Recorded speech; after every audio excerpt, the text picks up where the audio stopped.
Gusto nang gibain mga kababayan ni Senator Robin Padilla yung party list system. Siguradong magagalit niyan sa iyo, Binoy, yung mga grupong Makay Blood Black. What? Ay, Makay Blood. Makabayan pala. Makabayan na Makay Blood. Ito mga kababayan yung balita ngayon. Oh. Gulo na naman po ito. Amid Chacha moves, Robin Padilla wants party list system abolished. Yan dapat ang una nating gibain, sabi po ng senador. Sa bagay, may punto naman po si Binoy. Ako, approve. Matagal na nating sinusulong. Pinasok na ng mga oligarchs yung party list system. Una, yung mga pumasok, yung mga grupong maka-high blood. Pro-oligarchs. Kala ninyo? Pro-masses? Pro-oligarchs po? Hindi man po pro-masses. Pro-oligarchs? Kung sino yung mga oligarchs dito, kaya nga suportado nila yung privatization po. So yung resulta, lalong nagulo yung ating bansa at naghirap. Yun ang strategy nila para tuloy-tuloy ang problema, na yung problemang yon, yung ginagamit nila para magalit yung tao. Sa gobyerno po, kasi pag nasolusyonan yung problema, di wala na silang issue, di ba? Tapos na. They will be rendered irrelevant sa ating society. Kaya itong mga tao ito, ayaw ng solusyon. Pag yung nakaupong gobyerno nagsulong ng solusyon sa mga problema, ayaw nila, laging kontra. And afterwards, mga kababayan, pumasok tuloy yung mga mayayaman. Ayun na po, lalong nagulo yung party list system. Ngayon, gustong ipa-abolish na mga kababayan ni Binoy. Ito sabi rito. Senator Robin Hood Padilla on Sunday said abolishing the party list system should be a top priority. Should Congress decide to form a constitutional convention or CONCON as a way to amend the 1987 Constitution. Ano tingin niyo pa? Post your comments mga kababayan para magkaroon po ng aktibong talakayan. Importante yung participation natin, yung publiko. So, ano yung position ninyo po, mga kababayan? So, ito yung proposal ni Senator Padilla. Kung mapupunta tayo sa CONCON, yan dapat una nating gibain. Dahil ang party list system ay may goodness, gracious. Di ko na makita mula magdesisyon ng ating Korte Suprema na payagan na pati mga mayayaman nawala na po ng anghang at sustansya, sabi po ni Senator Robin. Ang kinatawan sa sistemang ito naging katawa-tawa. Padilla, who chairs the Senate Committee on Constitutional Amendments and the Revision of Codes, instead stressed the need to strengthen the political party system, to end the cycle of people voting for candidates on the basis of popularity and wealth.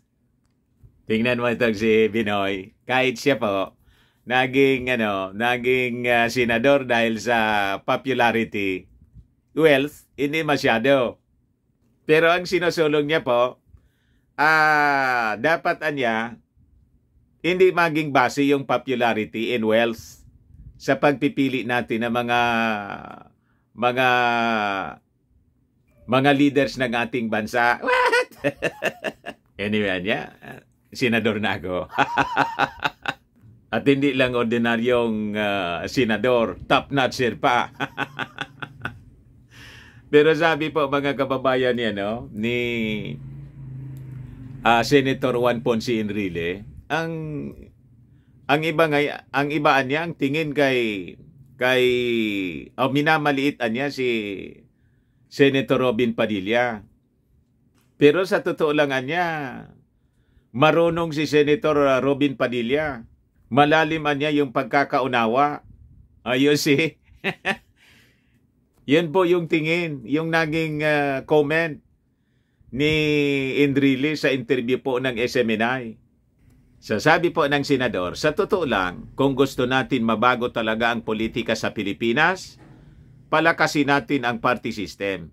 Tigilan na po natin ang kaboboto dahil sikat at dahil ito ay may pera, sabi po ni Padilla. Although may patama sa kanya yung sarili niyang statement. What? Backfire? Alam ninyo, kung nabago natin ang konstitusyon at mapalakas natin ang partido, ang iboboto ninyo na po ang adhikain ng partido. Di na yung sikat. May punto po siya, mga kababayan. Tama? So doon tayo boboto sa kung anong uri ng partido, yung advokasya niya, para pag pinili natin yung advokasya ng partido, then iyon ang i-implement. So, una rito, mga kababayan, sabi po ni Binoy, he is not opposed to amending the 1987 Constitution's political provisions through CONCON. However, he also said that amending the Charter's economic provisions through a Constituent Assembly or CONAS should come first. Anyway, tingnan na lang natin mga kababayan yung mga developments tungkol dito sa proposed chacha ng Kongreso. Pero yung posisyon ng ating Pangulong Bongbong po, sabi niya, yung amendment ng ating Constitution is not his priority. Wala yon mga kababayan sa priority bills ng ating Pangulo. Ang mga priorities niya, yung mga legislations that will strengthen our agriculture at yung ating economy. Iyon po yung priority ng ating Pangulong Bongbong. Malinaw yan mga kakampo na. Baka ituro ninyo yung ating Pangulong Bongbong Marcos at iakusa na naman na sinusulong yung Chacha para mag-perpetuate sa power. Ayaw nang umalis sa Palasyo Malacanang. What? Di ba?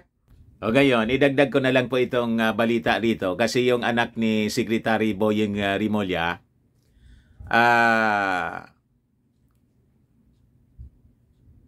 nanalo po bilang congressman sa Secretary Rimulya's son wins special polls as Cavite's 7th District Representative. Yung mga galit sa secretary po, siguradong umuusok na naman yung pakiramdam ngayon. What? Diba? Yung mga galit kay Rimulya, the Commission on Elections, yan ang gusto ng tao. Ano magagawa natin? Kung sino yung pinili ng mga tao, yun ang dapat na irespeto natin yung kanilang mandato. Dapat ganun tayo. Democracy. Di ba? So sabi rito, the COMELEC on Sunday proclaimed Cavite Board member Crispin Ping Rimulya as the new representative of the province 7th District after the poll body conducted a special election for the vacant seat. Ito yung distrito na nabakante kasi inappoint ng ating Pangulo as Secretary ng Department of Justice si Boyeng, incumbent congressman. So with that, diretso na pong pinoclaim yung anak ni Boyeng. The proclamation was witnessed by COMELEC Chairman George Garcia and 4 other poll commissioners. Ping is the son of Jesus Crispin Boyeng Rimulya, who won the said post in 2022 election but gave up the position after being appointed as Justice Secretary. Ayun man lang po mga kababayan, yung mga balita ngayon. Baka lang gusto ninyo po itong itry. Firmax Firming and Lifting Cream. Pinapahid po sa mga pulses and affected area. Mainam po sa paninigas ng mga kaso-kasuan. Ito naman po, Automax Radiant Serum. Anti-aging po siya. Sa mukha naman po yung application. You will look 10 years younger than your age.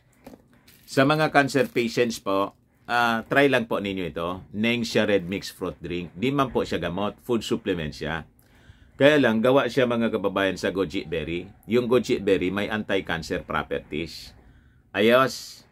O yung mga inquiries po ninyo, dumiritso na lang kayo sa aming messenger sa Facebook para masagot namin agad. Ako po si Dante Maravillas. Bye-bye. God bless.